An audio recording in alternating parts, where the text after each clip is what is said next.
how it is. Yes. Yeah.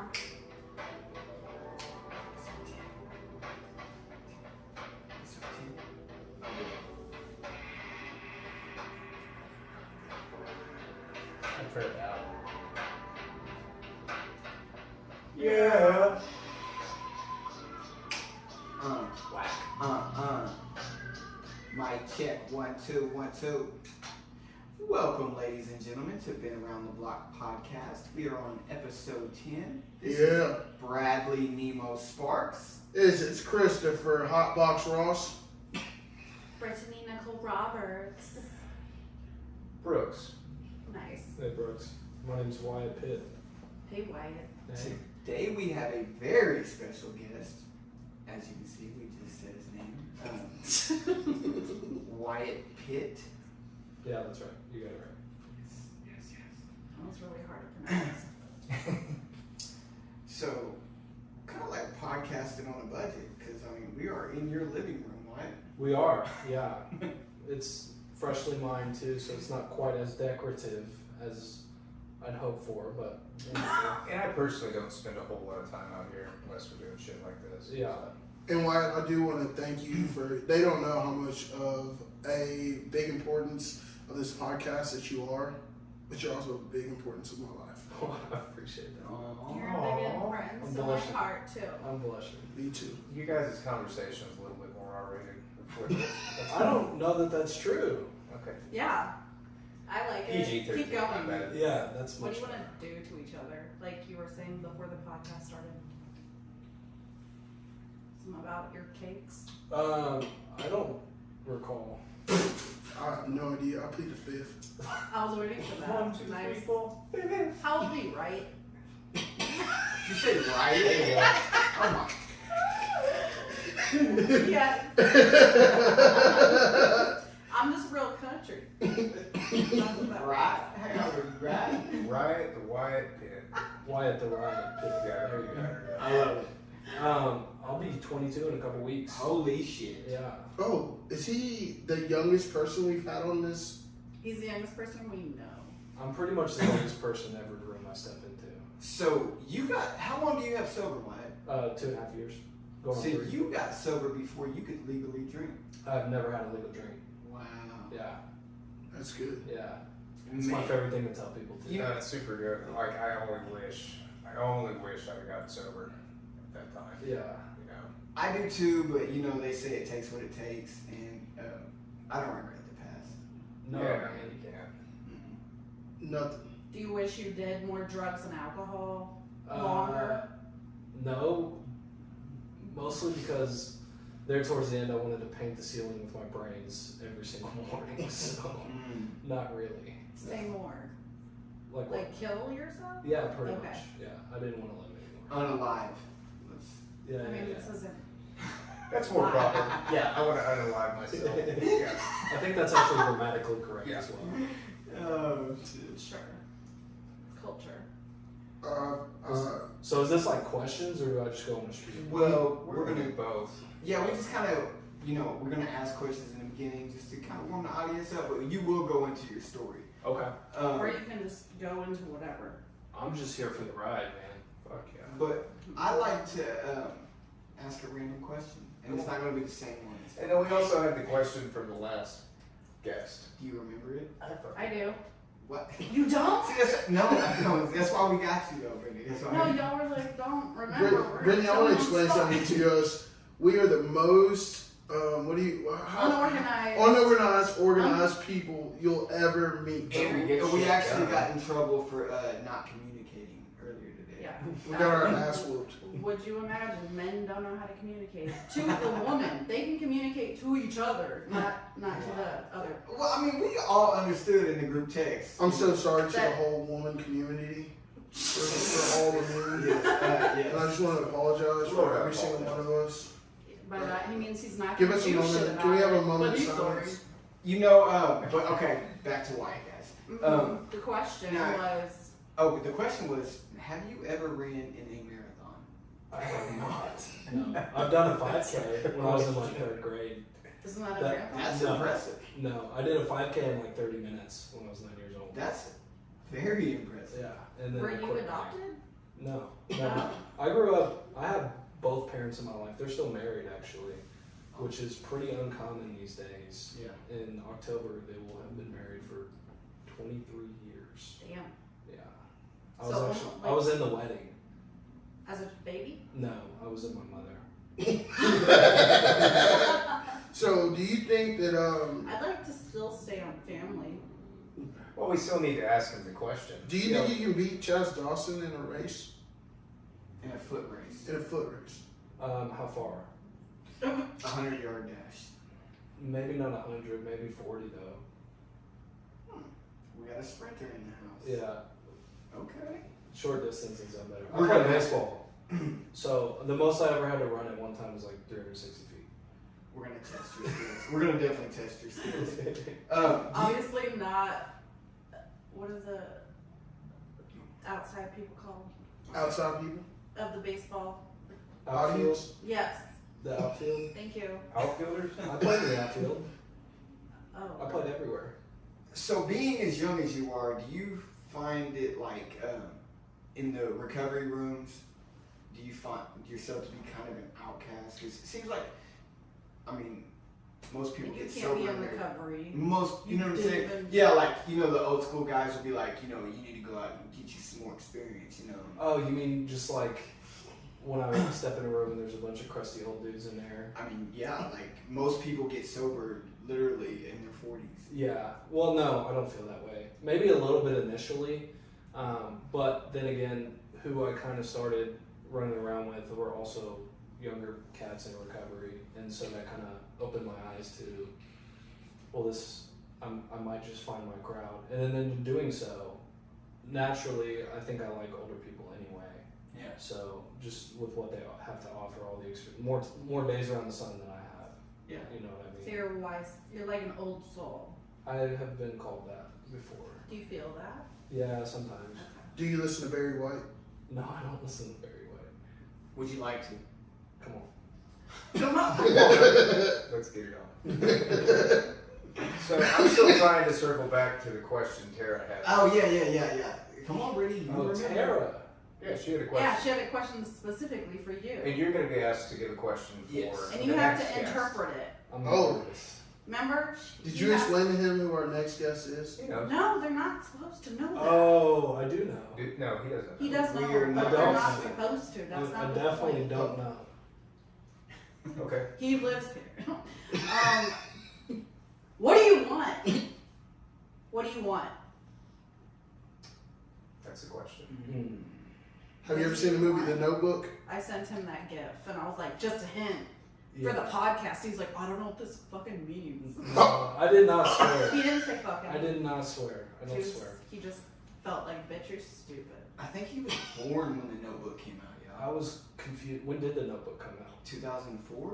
No, I I don't was know. 2. My sister was born that year. Yeah. Hey, check me on that, bro. I'll Google it right now. Yeah. Yeah. Oh my Yeah. god. Archives. Get it, Jamie. Well, that's my favorite movie. That's a good one. I Yeah. sent him the gift of like, what do you want? I think I've actually seen the Notebook before. I sent you a It's a gift. sweet little movie. So good. Oh, So you remember the gift? What do you want? that's what I sent him. That's 2004.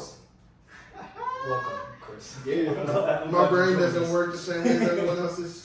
It's pretty crazy because I started typing in "What do you want" in Google, and yeah, I can't multitask. So am I supposed to? She said she wants Reference. you to interpret it However you however. want. Yeah. Okay. What do you want in life? What do you want for you? What do you want? What do you want What do you today? want? I think really, so I can answer this a few ways too. So just overall in life, kind of what I want is to be able to be there for anybody who needs help. Regardless of, because truth be told, I don't always want to help people, especially when it falls in my lap. But I've been shown that when I do, not only am I contributing to them getting well, but also it just makes me feel better. So always being there for somebody when they need me. And what I want in life is more so just like, I just want to be content. You know, I like that I can lay my head on the pillow and fall asleep. Yeah. And it has not always been that way. It's Would good. you say is content kind of like the peace? Yeah, Peace of like, mind, just okay. being Yeah, able just to. okay. You I like know? your situation. I don't need to be great all the time. Yeah. I've chased that, and that hurts. Did you achieve? No. Oh. I mean, it's still life. It's never always great. I've talked to people. I meant Yeah. achieve greatness in any of the thing. I don't know your life at all, so I'm just. Hey, let's get into that. Okay. That's Yeah. a good segue. Yeah. Okay. Love it. So as we kind of talked about a little bit earlier, I came from a 2-parent household. I went to public schools. I was involved in baseball, and you know, I pretty much had everything I needed and most of the stuff that I wanted. But I had most of the stuff most kids would want, but it never was really enough for me, and just kind of always feeling.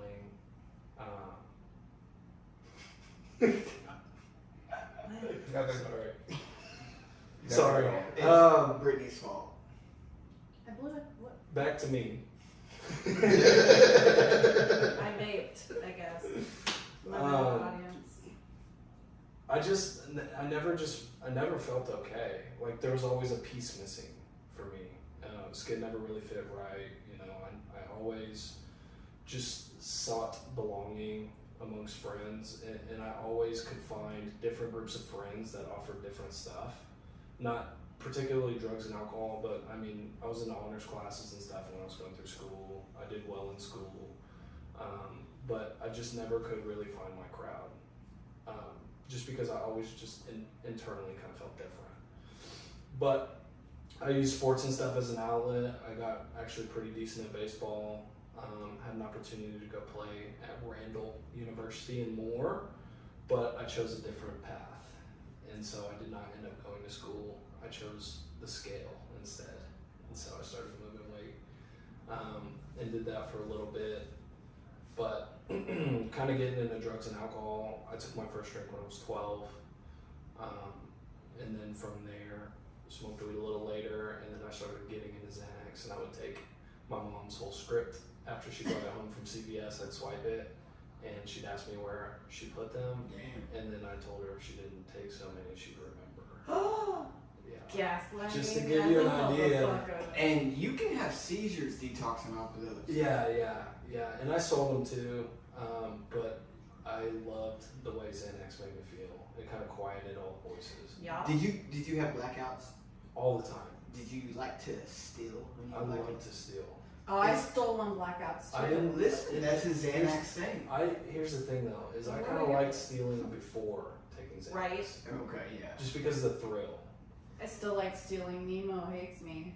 Yeah, I still don't for- either. no. I'm I pay so- my taxes now. Yes. I do everything legally. I'm just like, fuck this corporation and Casey's, I guess, today. On cue. It was Casey's. It was on cue. Whatever. To be Same sure. thing. I purchase all my stuff from Casey's and Monkey. I buy all my stuff too. Wait. But that is because I stole so much for so long. Right. And even if I were to take like a Slim Jim, bro, and pocket it, I would feel Conviction. I'd feel so awful. That's how you know God's working in your Dude, life. I'd feel so gross. Like I have this story that I share with people. Sometimes if like I'm in a rush and I'm throwing away a piece of trash, I kind of just flick it and it misses the trash bag. Mm. I just start to walk away and I get that little burning voice in my head that makes me go around and turn and pick it up. See, I have that. That's good stuff. And it's like the smallest stuff. If I don't do it the best way I know how to do it, then I feel gross. It's like the saying, put the cart back. Yeah, take the Yes, parts of the bag. motherfucker. You So you're how old when you get into Xanax? know, 15. Okay. I started taking Xanax. 15. Start stealing on the Xanax, and then what? Are you was having that? sex too? Yeah, I started having sex earlier than that. 12. 14. Okay. Yeah. So I was a freshman in high school. It's about average. Yeah. Age. I mean, yeah, So for a dude. Oh my God, my Not daughter's really. gonna be 14 this year. Think about it, don't think about it, don't I think didn't about want it. to hear it, dude. I'm My sorry. daughter's gonna be 18 this year. Yours has bro. been doing stuff. Mine too. what? Just kidding, they're all innocent, big, like flowers, I don't know. Anyways, Yes, anyways. Your parents, you felt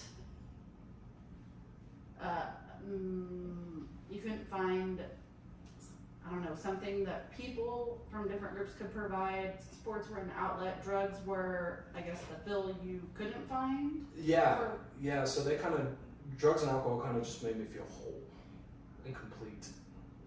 It was that missing piece that I looked for. But the thing about that is it was an ever fleeting feeling. So it never really stayed. My parents were very good to me.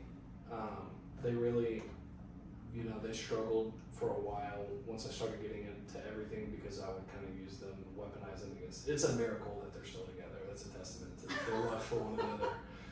Between my sister and I, we put them through the ringer, seriously. When I was 17, my sister ran away for about 6 months, and she came home pregnant. And Older? She's younger. Yeah, I only have a younger sister, so she was 14 and 15, and we just had no clue where she was at. And then I'd have people at school asking me, where's your sister? And then I would just tell her I don't know, and they'd be like, well, when she's coming back? And I'd be like, well, I don't know. And I can say we can joke about it now, but at the time that was something that was really hard because I was like my best friend for so long, and I would definitely say that kind of helped to exacerbate my drug use a little bit. Started playing with some different stuff, hallucinogens and stuff like that, and drinking more, and obviously smoking weed all the time, every single day, and just still looking for outlets. Quit baseball there for a little bit just because I figured I can't. Fuck it. Yeah, I don't really care anymore. Yeah. Are you a junior or senior at this time? I was a junior. Okay. Yeah, I was a junior in high school. I like to follow a timeline. Yeah, junior in high school. Sorry, it's gonna be a little scattered. No, you're good. Just like my brain. I have Swiss cheese brain. Seriously. So that was actually around the time I started selling drugs too. I kind of got my in with some mushrooms. I found a really good guy for mushrooms, and I'd get these big.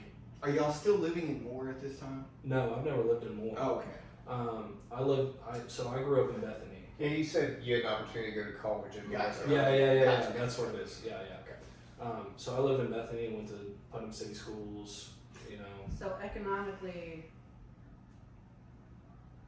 PCO. You went PCO. I went to West. Oh, really? Yeah. Hood. You Yeah, went to I went the to hood. West. CC. I Okay. mean, but your parents are together, they love their They're together. children, Yeah, give they're- you everything you want. Pretty, not everything, but a lot. Materially. Yeah, they give it. I mean, they were loving parents, and they were always there, and they encouraged that I speak to them, or communicate with them. But I just never felt like I could. There's just kind of a disconnect there. Like the perception, whatever you took as a child was like, I can't. Well, I just didn't want to get in trouble, and I was still living with them, and I knew anything that I was up to that I could talk to them about would get me in trouble. So I grew up kind of with the fear of that. My parents weren't incredibly strict, but there were times like I had my windows screwed shut and the security system installed, not to keep people out, but to keep us not running and because I stuck out a lot. I stuck out a lot. I stole their cars a lot. I wrecked their car one time. So I like to steal stuff. So what happened with the story with you wrecking the car? Can we get into that a little bit? Yeah, which one? The one. Which time? Which car? Uh, Okay, we got a few here. So let's start with when I wrecked my dad's car. I was a junior in high school, and I took a CRV. And if you know me, you know I drive a CRV. So it's kind of an awesome story. Did you let him borrow it? No. Okay. This was his CRV. No, I know. Have you let him borrow yours? No. Okay. No. I don't Nobody's driven my car. Yeah. It's just me. But I drove my parents' cars a lot. And I had this girlfriend junior year, and she lived honestly close enough that I'd sneak out every night and kind of walk over there. But one late night, early morning, I decided I was going to drive. So I took the keys off the hook, and then I snuck out, and I dropped my dab pen in the floor. So I went to go pick it up. And when I looked up, I hit the neighbor's car. So I ran into the neighbor's car. How far did you make it? A He house just kept over. going. I made it to the house. House over. And the undercarriage, like the plastic was hanging off. So I looked in the back and there was actually like some pruners for landscaping. So I cut the rest of it off and I drove down to the park at the end of the street and threw the undercarriage, like the plastic part. And then just went to your own. Yeah, exactly. Yeah, Do we they don't know bring about it back. Do they know about that? Yeah, because the next morning the police showed up. Mm. And As they would. and the neighbors were like, "Oh my God, they hit your car too." But the way things were parked, so the CRV's right here, their neighbor's car's in the street right here. The front end on the driver's side of the CRV was hit, along with the front end of the neighbor's car. So it wouldn't have even made sense for them to hit here, come out, turn around and hit them. And they're like, the paint transfer in this camera ring Yeah. kind of shows. And this I little bit. actually did, surprisingly enough, ended up copying to that. And I, for whatever reason, I do have a conscience, which has gotten me into a lot of trouble too. And I did tell the police, hey, this was me. Did something happen to you? No. Okay. Yeah, nothing happened. Okay. But I do like to write cars. I'm pretty good at that too. I had a truck, Ram 1500, 2004 Ram 1500 crew cab, loaded out all electric. Did you buy it? No, it was actually given to me. And my parents had it Okay. for a long time, and they gave it to me, and I treated it like shit.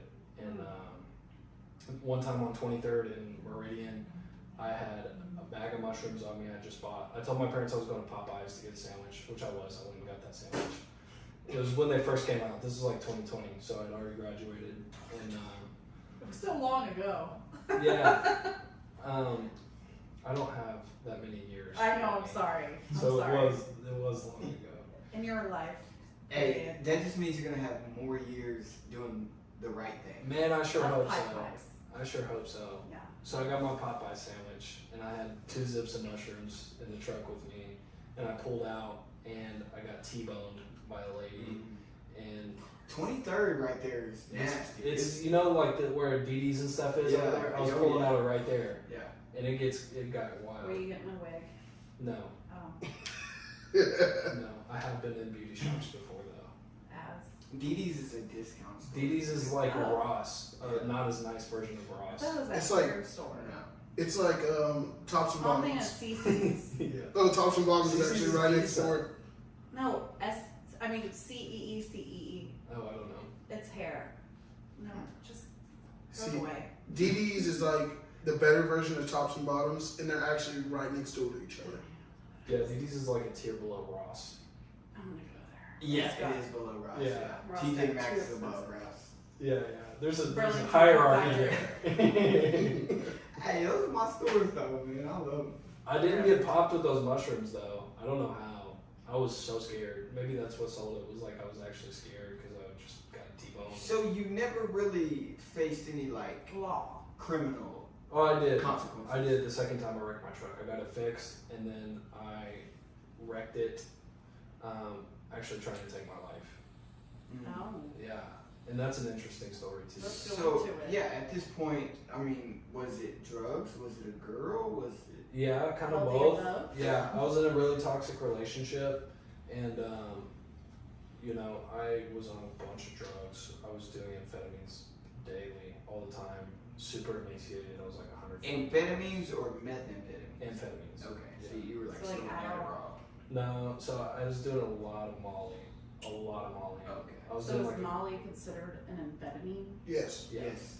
If it, That's what you would say you're doing though? well, Or would you say I'm on ecstasy? Well, ecstasy and Molly are 2 different things. Yeah. Right. Molly is MDMA. Yeah. Right. Ecstasy is also MDMA, but Molly is It was looks rock. like It was a rock. It was rocked up. Yeah. it was Trying to it was paint crack. a picture for me.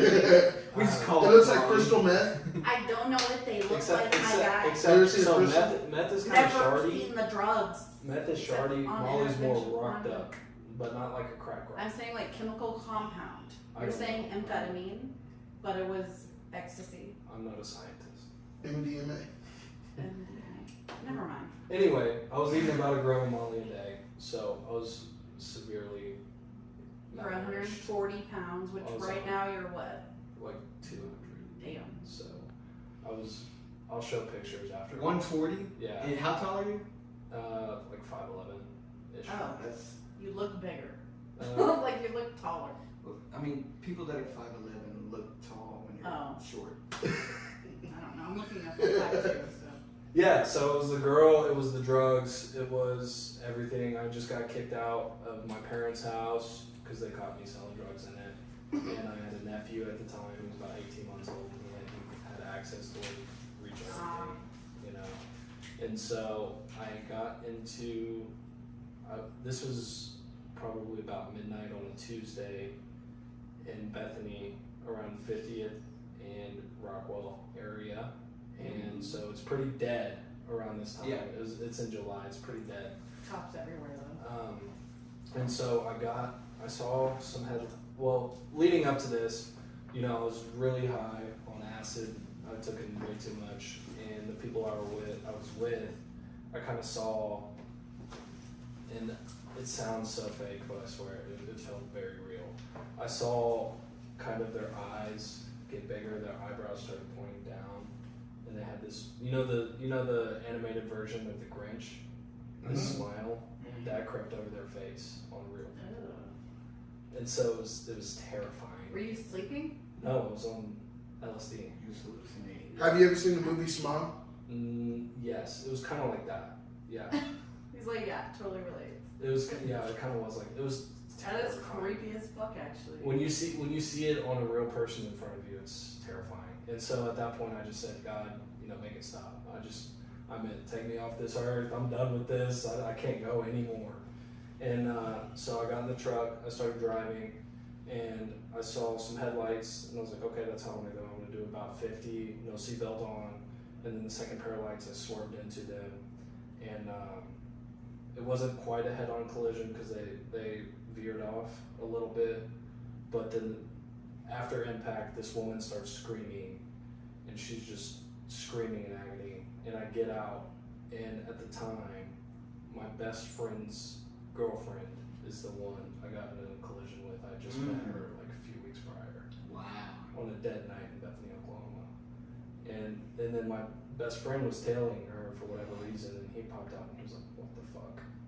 You know, and I was like, I just remember muttering the words, what have I done? You know, because I thought, unbeknownst to me, I was not in purgatory. I thought I was in purgatory and all the good people had left and just the heathens were left back here on the planet. So I saw them, and they're married now, actually. They ended up getting married. She hated me for a long time. So I went to treatment, you know, and from there, I just kind of, I didn't really want to go to treatment, but I figured it was better than going to prison.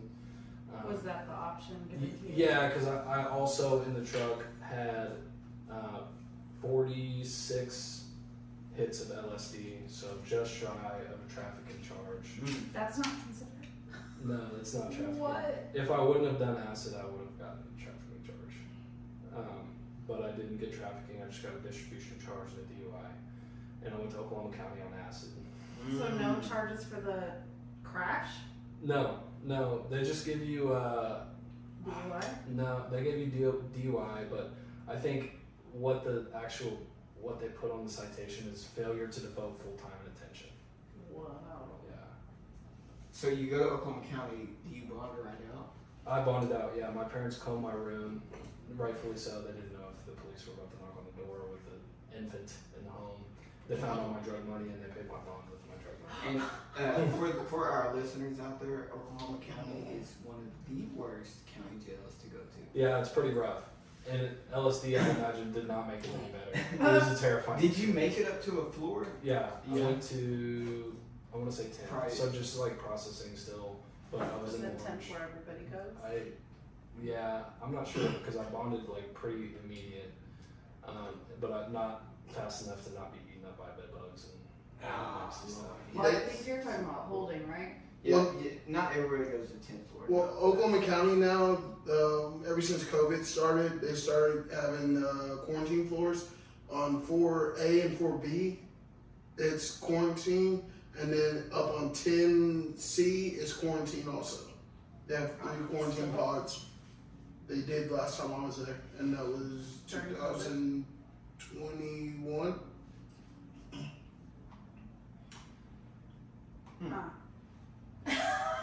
It was my first experience, and hopefully my So you've been to jail one time. one time for about Lord. 22 hours. So Isn't it enough though? It really to teach is. y'all a lesson. to make it look good with the judge, you're like, hey, I'm gonna go to rehab. I'm gonna go to rehab. What rehab do you go to? I went to Country Road Recovery Center Shout out. in Tecumseh, Oklahoma Yeah.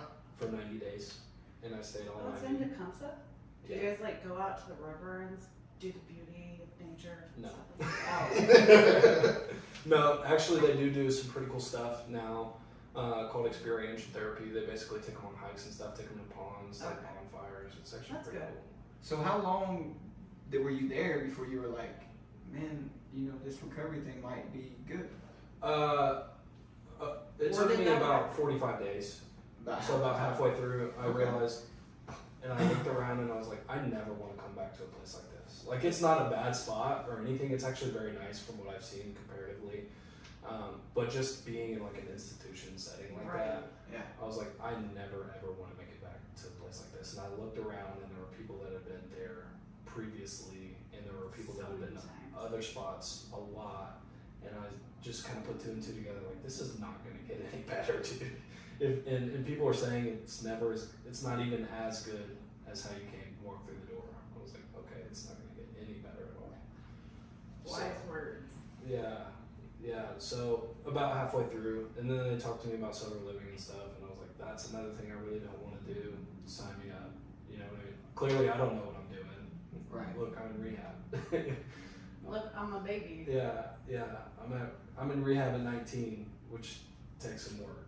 You know what I mean? So after you, you went to recovery and everything, did you happen to have any more experiences, like, dealing with people, like trying to help people and deal with the whole situation of because, after you go through that little process, and when was your first experience on trying to help someone? Okay. Yeah, I got you. Well, I mean, Like during the recovery. probably there, and just helping out in little ways, making people feel a little bit more at home. Because it's scary, man, especially if you haven't been before. I don't know if it's scary for everyone. I was terrified when I went, just because I didn't know what was up, what was down, and I was just perplexed. So probably there, just making people feel comfortable. After that, really, that kind of just sparked something in me where I realized it really does feel kind of good to get back to people, especially the ones that are really in a hole. And for me, my experience has been, it's not just the people that are on their first or second day sober. They could be sober like 10, 15 years and be really struggling. For sure. Because it's still, it doesn't go away. Life on life terms. That's right. Yeah. That's right. And so, got out of there, sober living, started working at a hose shop, which I always have to clarify because people think I was not a pimp. A hose shop, like hydraulic hose. I'd stuff fittings on hoses and crimp them and put them in boxes. Did you get to move back in with mom and dad? Or No. I thought about it though. Did you go to sober living? I did. Okay. Yeah. Good choice. My plan while I was in treatment was to move back in with my parents if and when that didn't end up working out. I was going to move back in with my toxic ex-girlfriend and her parents. That was my master plan. And so So you and the toxic ex that you tried to like die over were still together? No, I didn't try to die over her. I just You know what I mean. Yeah, and I was the only one in the vehicle too. So there's just something about any of you that have been through toxic relationships before, which I'm sure is everybody in this room knows, that there's something so inviting about It's taking that comfortable. back. Yes, yeah, about jumping right back into it. And I was riding her while I was in there and stuff. I ended up hanging out with her a few times after I got out. Was she all that sober stuff. or was No. she using too? No, Oh, okay. she was getting high with me, and she told me that she was gonna be sober for a little bit. I didn't really expect her to, and then I found out that she was pregnant after I got out of treatment from me. And yeah. Dun, dun, dun. Dun, dun, Does everyone else know this except for me? I didn't know. Oh. Yeah, so I found out she was pregnant. I knocked her up after I got out of treatment, and then I kind of was like, listen, we can co-parent, but this is not going to work. And then she just kind of ghosted me and left me not knowing what she was going to do. And then I found out later that, She got a consortium. yeah, basically, which Is the hurts. best. Yeah, but it does. You wouldn't think it hurts the man as much as it does, but it does. You know, that was pain. That was one of the challenges I first faced in sobriety. That was something that was really difficult for me. And then I got, lo and behold, another girlfriend who I met actually working over here at Kitchen.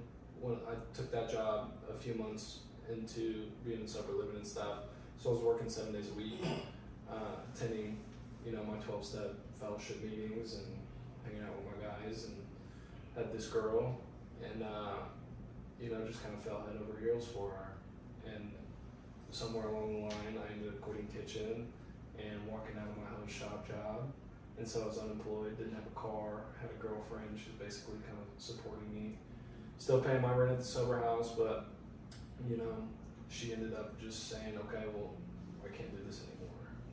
And so She broke up with you. yeah, Damn. which usually it does not happen that way. Usually I break up with Heartbreak. yeah. Now you're dealing with She's heartbreak. like, look, you let your everything like go, and now you're Well, she parasiting on. Well, she never even said the words. But looking back, I can see that's definitely what was. Did you cry? Yeah, bro, I was bawling. Yeah. And I also had a Men friend cry. at that time who had overdosed. So I was going through that double whammy.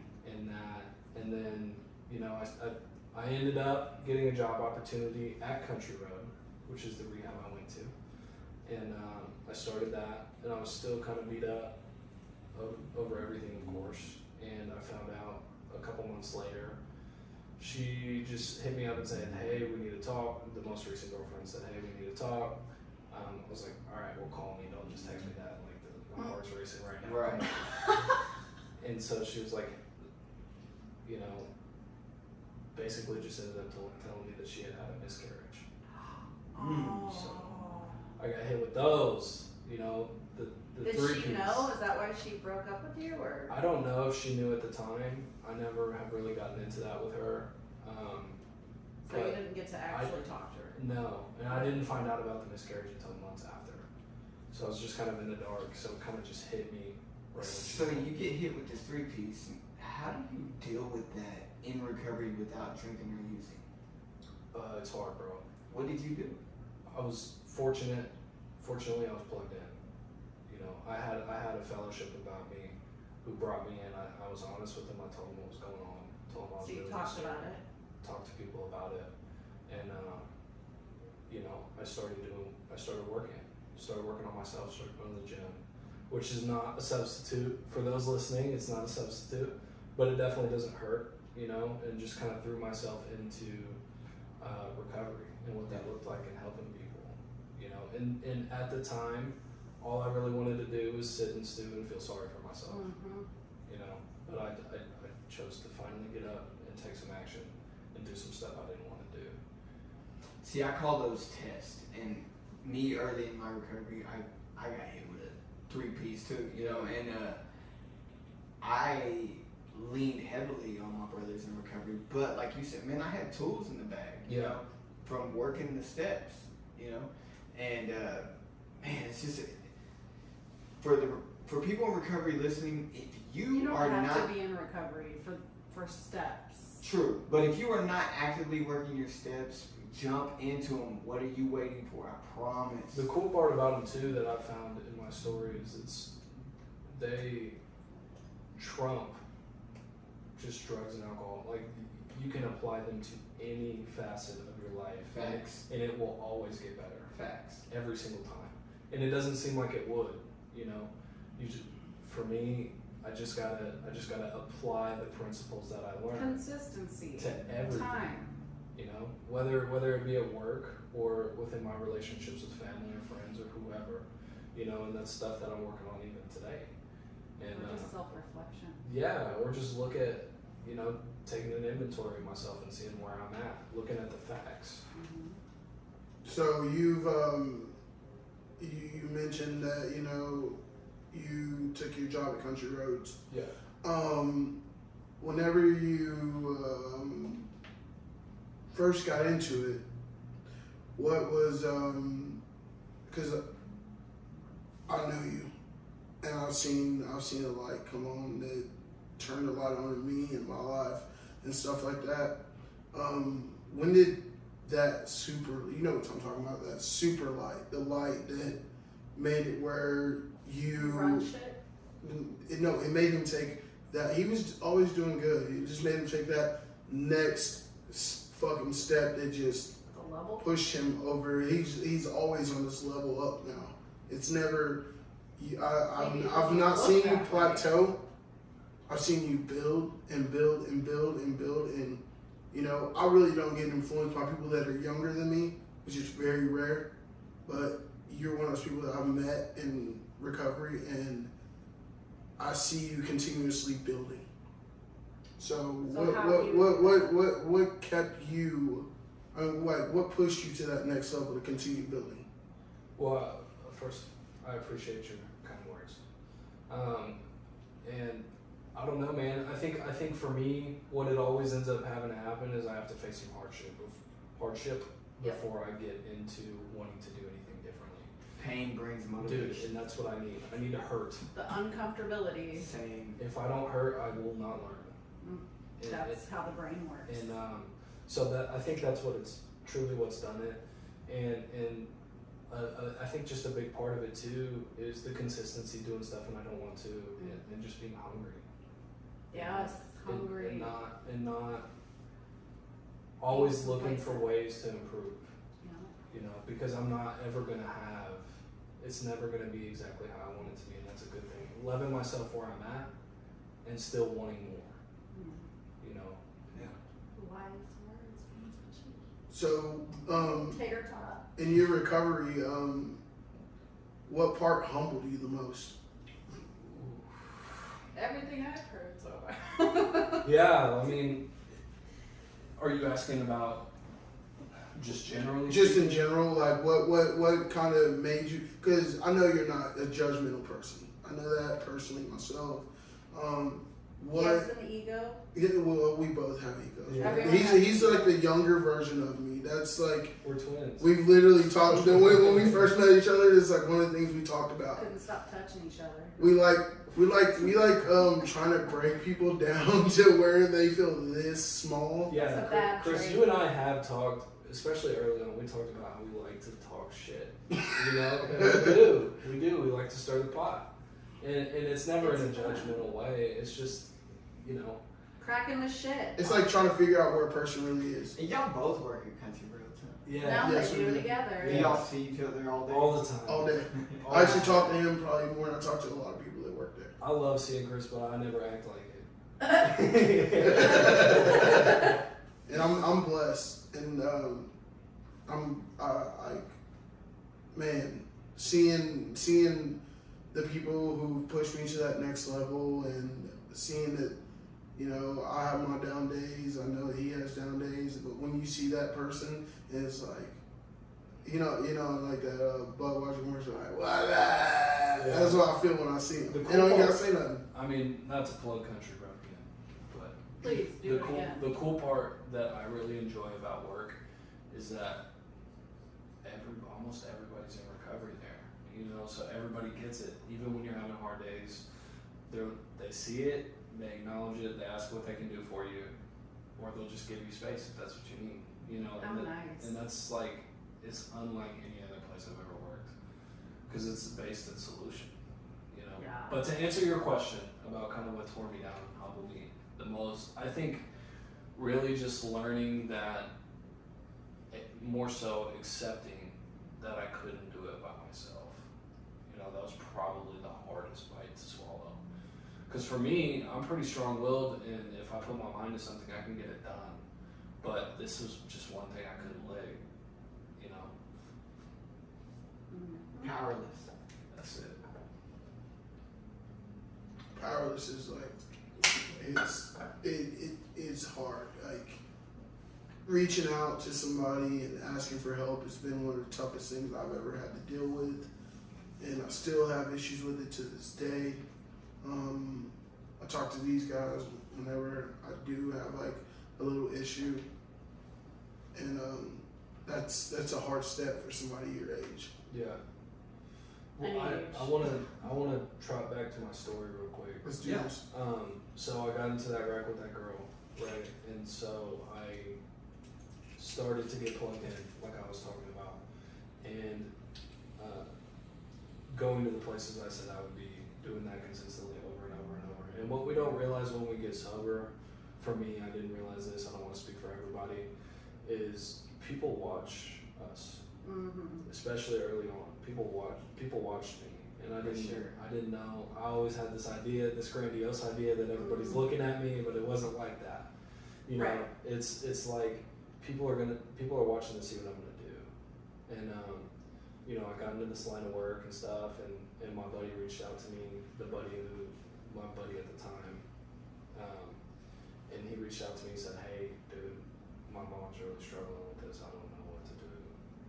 You know, and he called me. He was like, "She's really struggling with drugs, and then I don't know where to go." I said, "Well, rest assured, we're gonna take care of her." And so How nice to probably hear that. it was extremely humbling, you know, and he always would check on me and stuff, and he loves me deeply to this day, and I to him, and we'll go a few months without talking, not on any, not Just living life. just in our own world, you know, and then we'll pick And right you'll back up, talk. and then we'll pick right back up It's where like we you left never off. took a break. Yeah, exactly, and that's like some pretty real friendship that I haven't really. I've experienced it only after getting sober, you know.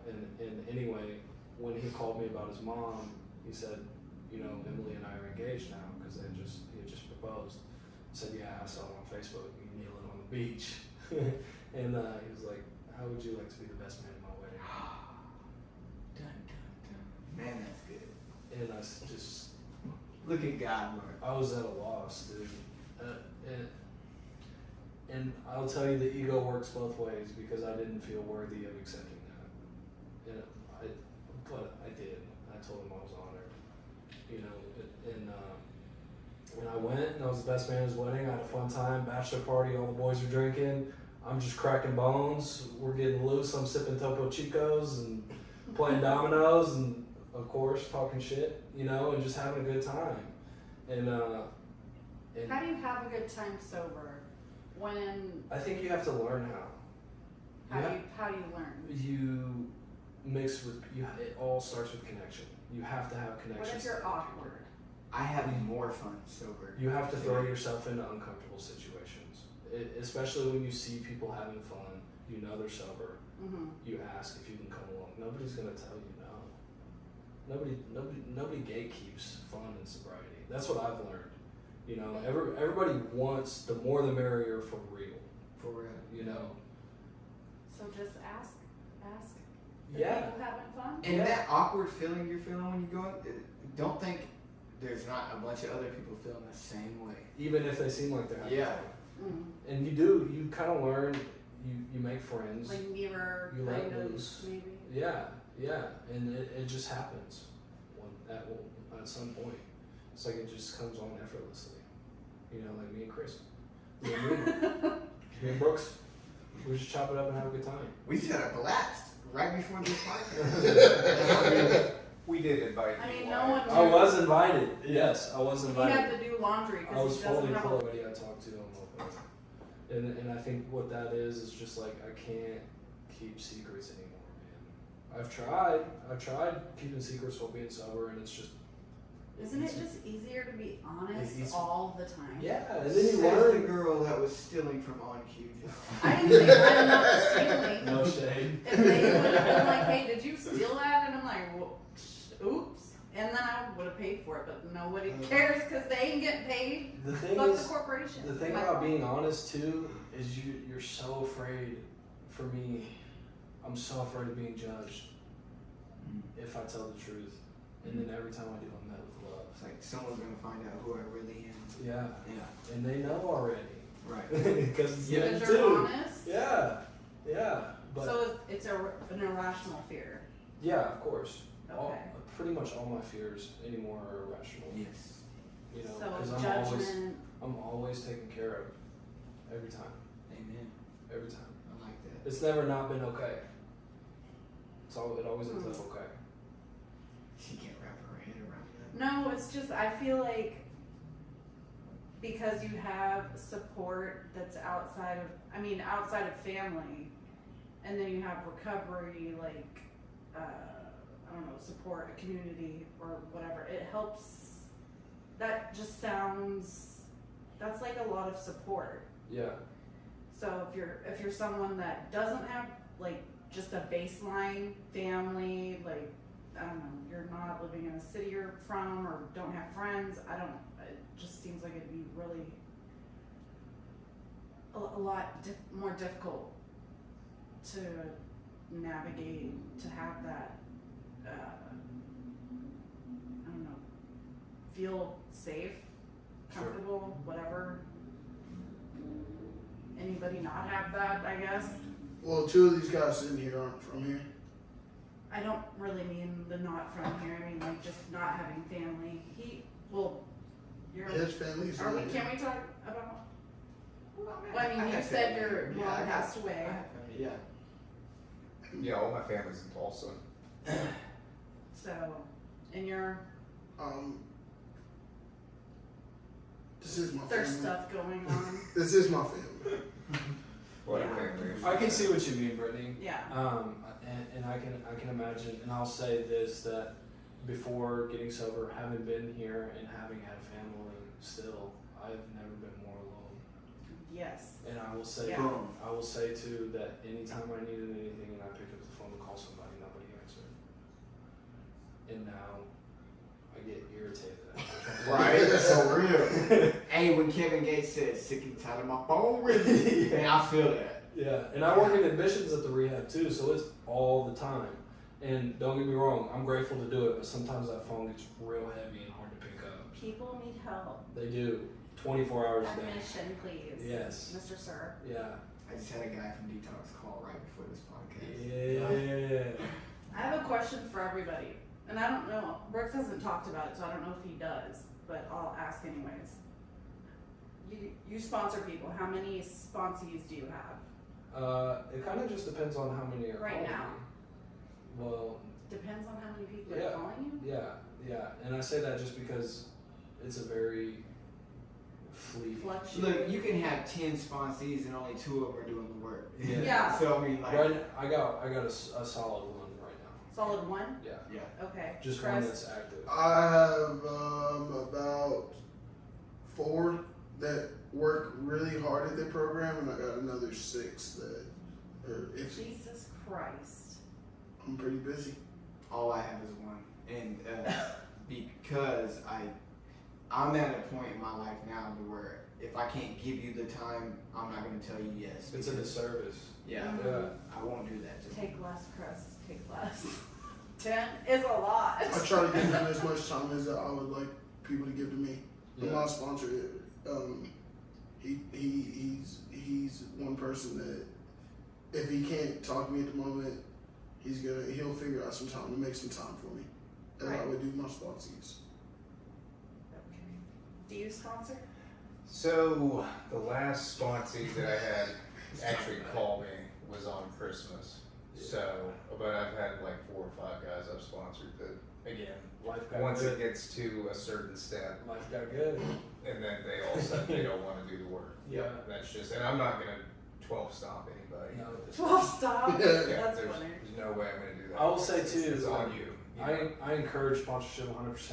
You know, that's the only reason I'm at where I'm at right now. It's definitely played a key role in my life, but I don't want what I'm about to say. I wanted to preface that with what I'm about to say, which is Don't feel. it doesn't need to just be sponsorship to help people. Yeah. There's so many other ways. There's a slew of ways to help people. For sure. And so I think a lot of people get confused, and you don't have to feel scared. Say you're on day 3, you know, you don't feel like you can sponsor, you probably shouldn't sponsor. Right. But you can definitely still go out of your way to help people. That's been the only thing I've found that quiets the noise a little bit. Yes. What's y'all opinion? What's y'all opinion on? Because I don't know about. I don't know. This isn't my area. You're learning. I'm learning. I'm about to learn more. So the sponsorship, I assume that's not something you have to do in recovery with the steps, or do you have to? You don't sponsor? have to do anything. I mean, It's all sure, it's suggested. like yes, you should, Well, but it's, ref- for me, what it is like everything's contingent upon the question of how free do I want to be. Boom. And so, if I take that question and apply that, yes, I would. I prefer to sponsor people because it helps me. And a guy had said Right. the other day, he said, you know, you hear a lot in recovery that you have to give it away to keep it. And he says, I've heard that so he many says times. no. He says, I think it's you have to give it away to get it. Yeah. And I really That makes love that. I love that. So it's like I can go through these steps and my life can be really great, but you rise to a new level when you give it away. When you Facts. when you give that same thing that was given to you, man, and especially the fifth step, when you have someone unload their fourth step on you in the fifth step, and you just, man, it's powerful. And they're terrified, and you tell them Yes. that you love them anyway, Yes. and they cry. You ever gotten that? You ever Yeah. gotten Oh, tears? yeah. Bro, the tears is crazy. I did. It's such an intimate moment with another man. I'm like, I love this, I you know? mean, there's got to be some shit they've never even said out loud to themselves. Yeah. The whole list. And now that holds no power over them. Because And- they I mean, told it's it. not supposed And to. as you were saying, like, you gotta give it away to keep it. That's very, very, like, I worked on a 12-step program, and I was working my steps and everything, but I didn't really get the opening of, like, what did I have now until I started figuring out service work.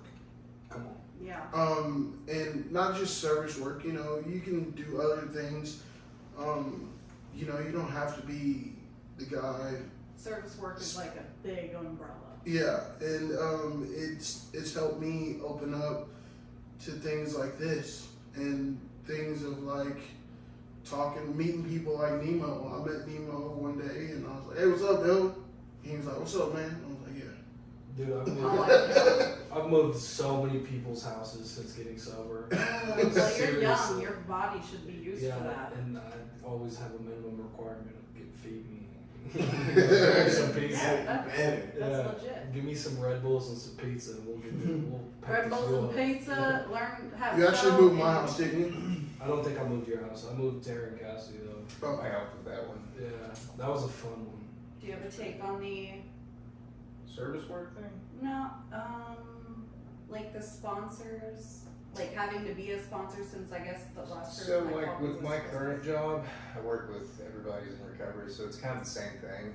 I So mentor. it's kind of in there and It's in that same wheelhouse, kind of. You So know, service I've got, yeah, kind of. I get a lot of people that not only are trying to figure out the job, but they're trying to navigate being sober. You know, some of the guys come straight out of prison, straight sounds from more rehab, stuff like complicated. that. You know, I need to know how to do this job and live life. Yeah, Help me, basically, brother. yeah.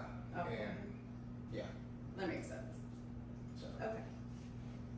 Just asking about the stuff. So you work. Well, you have I have 4 you have jobs. 7 4 jobs. jobs. you don't get tired. 2 of them, right, are So mine's social media, 4 sober living houses that I'm the director of, barbering oh yeah, and construction. weathering, right? Weathering? Barbering. Weatherproofing. Weatherproofing. Waterproofing. Waterproofing. Waterproofing. Chris, jobs. I work in recovery, and I With also Wyatt? yes with Doing? Wyatt. I am a therapeutic assistant. I do things from Is that like a PRSS? I'm working towards that. Oh, so it's a before. He's like, I'm really the janitor. I really solve all the math problems on the board and I'm not looking. Okay. Not exactly. I'm solve just, them, I just kind of see the answers. I pretty much deal with people and help them navigate themselves through the program. I guess that's what You you'd say. definitely have the most interaction with Okay. the people. He's like a social worker of the. No, not the social worker per That's se. why I did quote. No, because he's It'd be like more like ground troops. hey, kind of like a CO, really. Yeah. if you really think Hey, about it. Yeah. I gotta ask, when you went back to work after we did that video, Chuck E. D's and Black Eye video, Oh my lord. what'd your coworkers say? I gotta hear it. Well, I think a few of them, the video I did a few weeks Chuck E. ago. D's? Yeah. A few The people, Eminem Yeah. cover? Yeah. the people were watching it in there. Bro, it hit. What did It they hit say? good. It hit. They said it was a good video. They said that we When need did they Okay. start calling it black eye? They want more. They were like black eye. Yeah, it's Black Eye, not Black. I had like 4 people that don't ever talk to me at work. Like, hey, Ah! Respect, brother. You doing that video now? I did get like Really? 400 likes on Facebook, which is Who cares about the likes? I mean, like real people life to your interaction. to you. no, I'm talking about like my actual friends that liked it. I got, They came up. You have like 5,000 like on Facebook, so I don't care. it's not that many. I have like 150. That's who you let in. I know. I like privacy. And now all your friends are like, "Hey, I'm in prison. What's up?" See, I'm like, "Leave me Speaking alone." of that, okay, so the other podcast mentioned something about a prison dating service. Is that something that can be is there like a prison dating app? The bitches Okay, don't toilet. know about it. There's a The bitch prison don't know. dating thing that you Yeah, can tell me do. about it. I'm just Okay. wondering. Okay. There is a thing your family can sign you up for. I didn't do this How do you know about this? He was because I was in prison. I did. And he's Well, the you CEO don't just of get my signed up. I've been down 3 times. I didn't know about this. He's Well- the CEO of the people. No. We don't do that at where I'm at. Hell no. What do you? I will bust I'm you. not getting it. The thing is like where I was at. It was like I was What in. is the service? It is Prison it's That not a you prison know of. service. It's a Dating it's a website, and you write letters and you have your families Like a pen pal. yeah, it's like a pen pal, and you go. Basically, dudes in prison find bitches that are like, What's the "Hey, name of the service? they're not." I don't know the It's name of the been service. It's been in service since prison began. No, wait, I've never known They that. probably utilized it. It's not a real Prison's app. been around for a long time. Prison's Yeah, been since the around. beginning of thousands. America. Pen pals. Before is a little America. different when you're talking about prison. Hey, Jesus went to prison. it's what keeps America going too. It is. Yeah. Slavery industrial complex. right. Ooh. Well, actually, when you're in prison, most of the time, it's very now in the state of Oklahoma, you don't have to work in prison. You used to whenever I first got to prison, and now you don't have to. It's not no free say rules. Most of the time, people in prison are just sitting around. I don't. Okay. I'm not even gonna engage I'm just any saying. of this conversation. I'm just- Guys, my Well, wife's yeah. calling. I'm gonna step aside. Yeah, for a you second. could take that for sure. He's probably grounded, you guys. You can go in my room, Nemo, if you want to. So Wyatt, do you have? Would you say second chick was the adult love of your life, or was the toxic one? I guess would be your first one. I'd have to say Technically.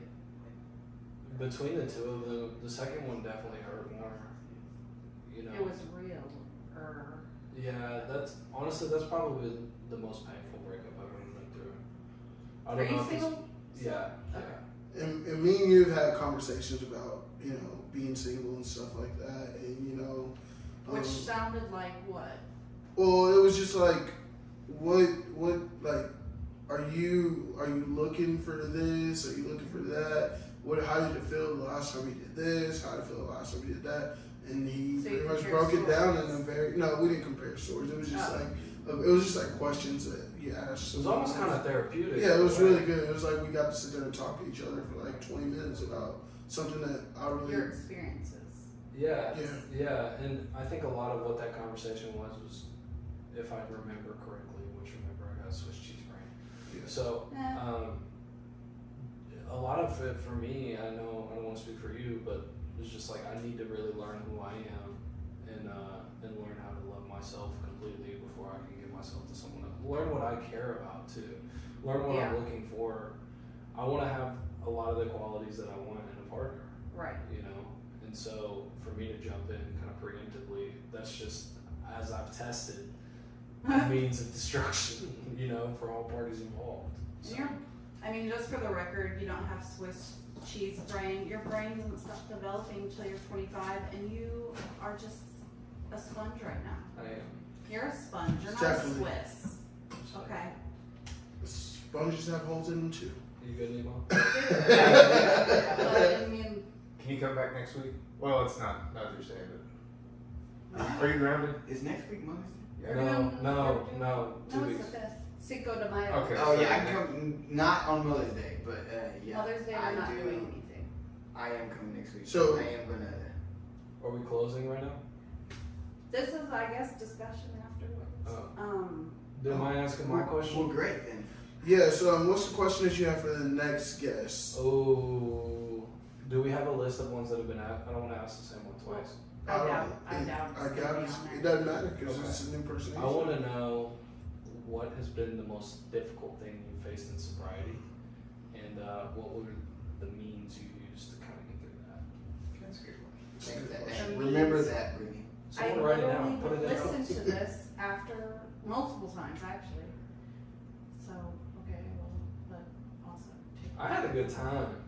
This is good. You I have gave fun. us a good time. Today's been an amazing day. Hey, it's been fun. What we definitely want to do is we want to do a follow-up episode with you at some point. Yeah. For sure. Yes. Yeah. I mean, I'm sure I know where to find you guys. You know where to find me. We'll come next week and. And I always get something out of every person that's here, and that's why I love doing this. And Yeah. I mean, even as young as you are, bro, I'm gonna walk away with something. I love that. I love how I see you and I bullshit kind of with you every time I speak to you. It's kind of, we talk shit to each other, Yeah. but mostly me.